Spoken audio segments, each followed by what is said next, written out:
ఈ బట్టలు ఎవరికండి? రేపు పండగ కదనే పాపం తెచ్చినాను వానికి. వెంకటేష్లు రేపు పండగ కదరా మీ డాడీ బట్టలు తెచ్చినాడు తీసుకో. ఏందమ్మా ఈ బట్టలు? మా ఫ్రెండ్స్ ఏమో మంచి మంచి బట్టలు వేసుకుంటారు, నాకేమో ఇట్లాంటి బట్టలు తెచ్చినాడు. నాకు వద్దుకో. వెంకటేష్లు అన్నం తిందిరా? ఏందమ్మా రోజు ఈ చట్నీలు చారులు? నాకు తినబుద్ధి కాదు, నేను తినను పో.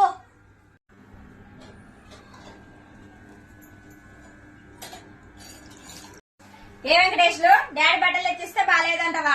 అన్నం పెడితే కూరలు బాగాలేదని పేర్లు పెడతావా? ఏం మనమేనా ఉన్న సహకారాలు అనుకున్నావా? సంవత్సరానికి మీ నాన్న 2-3 జతలు బట్టలు తెచ్చిస్తున్నాడు నీకు. మీ నాన్న సంవత్సరానికి ఒక జతనన్నా పట్టించుకుంటున్నాడా? మీ నాన్న బేట ఓ 30 రూపాయలు పెట్టి టిఫిన్ కూడా చేయడు కదరా. మీ నాన్న బేట ఎంత కష్టపడుతున్నాడో నీకు తెలుసా? ఎంత బరువు, ఎంత ఎండకి ఎంత పని చేస్తున్నాడో నీకేమైనా తెలుస్తుందా? నాకు తెలుసురా మీ నాన్న బేట ఎంత కష్టపడుతున్నది.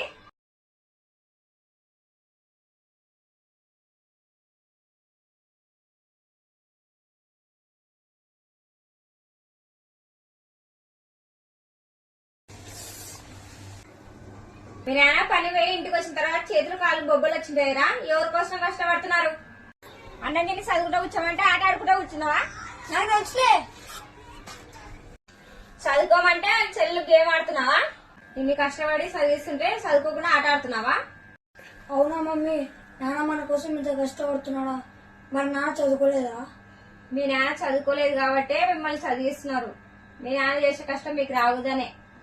అంత తిప్పలు పడి మిమ్మల్ని చదివిస్తుంటే మీ డాడీ తెచ్చిన బట్టలు బాగాలేవు, తిండి బాగాలేదని బాధ పెడతావా మీ నాన్నని? Sorry mummy. నాగా సార్ చెప్పాల్సింది పోయి మీ నాన్న చెప్పు. నువ్వు అన్నం తినలేదా, అన్నం తినకుండా పనుకున్నాడు.